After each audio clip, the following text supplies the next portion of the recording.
não somos imortais, mas nós podemos ser eternos. E a nossa eternidade, ela se garante na nossa obra, na nossa esperança, no nosso desejo de, como foi aqui lembrado, investir 100% de esforço se houver 1% de chance. Isto é, de não desistirmos. Mesmo não sendo imortal, poder imaginar a eternidade. A eternidade no que se faz, no que se vive, na recusa à falência da esperança, na possibilidade de entender aquilo que nos ajuda a existir de maneira mais plena. Eu, nascido em Londrina, como disse, meu pai, quando eu era criança, ele paulista, já faleceu, ele era gerente de banco. Numa época em que Londrina, todas as estradas eram de terra. E lá no Paraná se usava jipe de capota de lona. Você imagina num calor que eventualmente há naquela região do Paraná, capota de lona. E meu pai chegava em casa todo dia, 6h30 da tarde, era só poeira de cima e embaixo. Só dá para ver o branco do olho dele. Aquele calor infernal, poeira, suado. Em vez de entrar em casa e praguejar, xingar, reclamar, primeira coisa que ele dizia assim: mas olha como Deus gosta de mim, hoje quebrou o jipe na estrada e não estava chovendo. De uma outra vez ele chegava e dizia assim: olha como eu sou abençoado. Olha só, filho, hoje acabou a gasolina do jipe e faltavam só 2 quilômetros para um posto de gasolina.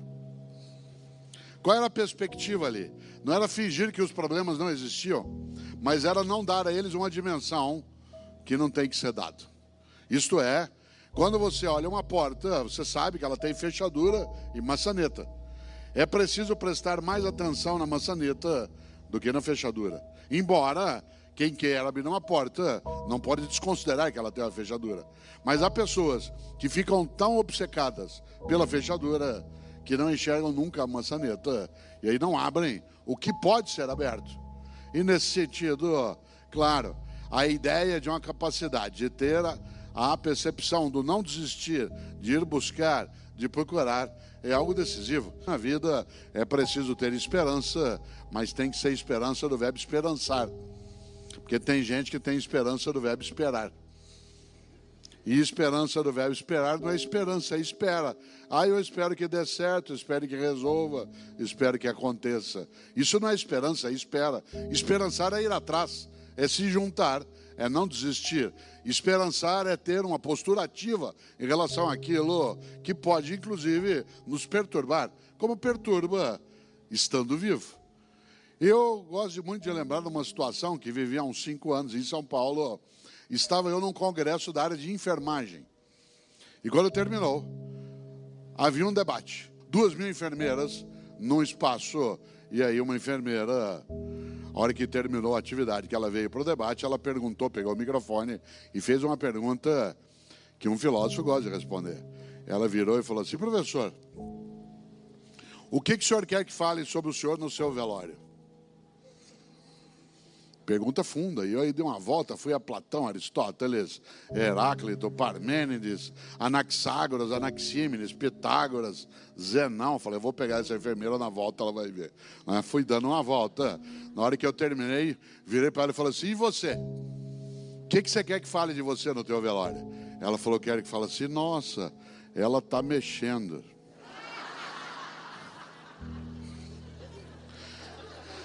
Que é a expressão mais simples, menos sofisticada, sem elaboração teórica e sem abstração. Afinal, o que é que um ser vivo deseja? Permanecer vivo. Se essa vitalidade nos honra, se essa vitalidade ainda é digna, se essa vitalidade não nos machuca. Nesse sentido, é claro que o sentido da vida se coloca na possibilidade de tê-la naquilo que ela pode ser de plenitude, naquilo que impede, algo decisivo. Quando você é jovem, como há vários aqui, para você chegar a 60, 70, demora. Quando você tem 20 anos, alguém de 60 anos já está perto do check-out. Quando você tem mais de 60... Outro dia eu fui renovar meu cartão de crédito, que já estava bem antigo, o cartão de crédito, renovei. E aí fui fazer uma compra na internet e naquele momento da compra em que você tem que colocar a data de validade do cartão de crédito, eu quase fiquei meditando, meu cartão tem mais validade que eu. Quando teu cartão tem mais validade que você, é preciso pensar. Minha mãe, 86 anos de idade, domingo retrasado, estava eu caminhando na praça com a minha mulher, aí encontrei com ela, fim de tarde. Ela falou, filho, eu estava agora lá na igreja, sabe o que uma velhinha me falou? Eu falei, mãe, defina a velhinha. A senhora tem 86 anos. Ela falou, deve ter uns 88, por aí. A vida é muito curta para ser pequena. E quando é que você e eu apequenamos a vida? Quando a gente tem uma vida banal, fútil, superficial, inútil, morna, descartável. Um grande pensador gaúcho tem uma frase de uma clareza, só não entende quem não quer. Disse ele, a única coisa que você leva da vida é a vida que você leva. A única coisa que você leva da vida é a vida que você leva, não é a vida que te leva. É a vida que você leva. Com a tua condição, com a tua esperança, com a tua turbulência, com a tua dificuldade, mas sem acovardar-se, sem desistir, sem entregar. Interessante.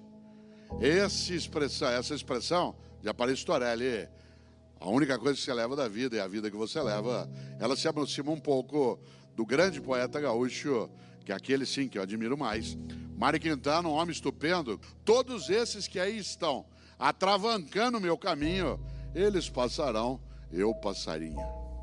Todos esses que aí estão atravancando o meu caminho, eles passarão, eu passarinho. Mário Quintana, um homem genial. Ele tem uma trova que eu vou fazê-la para você e eu não esquecemos. Ele diz, um dia pronto, me acabo. Seja o que tem de ser. Morrer que me importa, o diabo é deixar de viver. E quando é que você e eu deixamos de viver? Não quando a gente morre, mas quando a gente vai tendo mortes cotidianas, com a morte da esperança, a morte do afeto. Você deixa de viver quando morre tua capacidade de amorosidade, de solidariedade, de fraternidade. Por isso, quando Disraeli fala, a vida é muito curta para ser pequena, é claro que nós não somos, obviamente, imortais. Mas nós podemos ser eternos. Claro que imortais não somos. Aliás, vários filósofos pensaram sobre o tema da vida e da morte. Entre eles, Epicuro, que tem a mais expressiva frase sobre isso, dizia ele, eu não temo minha morte por uma razão, nunca vou encontrá-la. Enquanto eu existo, minha morte não existe. Quando ela existe, eu não existo. Então não vou encontrá-la nunca, por que temê-la? Disse, mas isso é só uma frase. Bom, é simbologia. Nós vivemos de simbologias.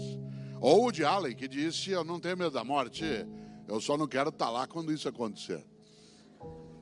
Ou Chico Anísio, que dizia, eu não tenho medo de morrer, eu tenho pena. Claro, o Ariano Suassuna, nosso grande, especial, intelectual, que dizia que chamava a morte de cã, de demônia. Claro que ele estava falando ali não da morte que um dia já o levou, mas da vida que podia ser banal, fútil. E é claro que Ariano Suassuna continua vivo na sua obra, no seu projeto. Cada vez que um de nós assiste o Alto da Compadecida, vive ele outra vez? Claro. Mas não precisa ser um escritor, um ator, não precisa ser um inventor. Cada um e cada uma de nós tem a sua obra no dia a dia. Tem a sua obra naquilo que faz. Interessante. Eu, Cortella, até 10 anos de idade não havia televisão na minha cidade. Não é que não havia TV na minha casa, não havia TV na minha cidade. Por isso, à noite, o que eu fazia? Ficava pensando, não tinha o que fazer. E no que eu pensava? Que no dia que eu morresse, qual seria o meu epitáfio? Isto é, qual seria a inscrição no meu túmulo? Eu já tinha tendência à inutilidade filosófica e ficava pensando isso. Hoje eu não tenho mais essa questão porque eu não quero ser sepultado, quero ser cremado. Essa é uma decisão individual, cada um que decide. Se você observa, um dos sentidos da vida é ser capaz de não descuidar das outras vidas e da própria. Um dos sentidos da vida é cuidar da vida, seja da própria, seja de outras e outros. E nesse sentido, claro, se a gente lembra a necessidade de pensar na obra. E eu imaginava até 10 anos qual seria o meu epitáfio. Um dia eu sosseguei, cheguei ao epitáfio que eu queria. Eu não estou aqui. Se você imagina, a expressão eu não estou aqui é um sinônimo daquilo que aqui é sempre lembrado, de que nós não somos mera materialidade que se encerra com o perecimento de uma biologia. Isto é, algo em nós que persiste. Alguns creem que seja imaterial e outros creem que seja, além da imaterialidade, a própria obra daquilo que fica. Olha que coisa interessante. Quando a gente imagina qual é o impacto que isso carrega, é necessário lembrar de novo, a vida é muito curta para ser pequena. E quando é que você e eu apequenamos a vida? Quando a gente tem uma vida banal, fútil, inútil, superficial.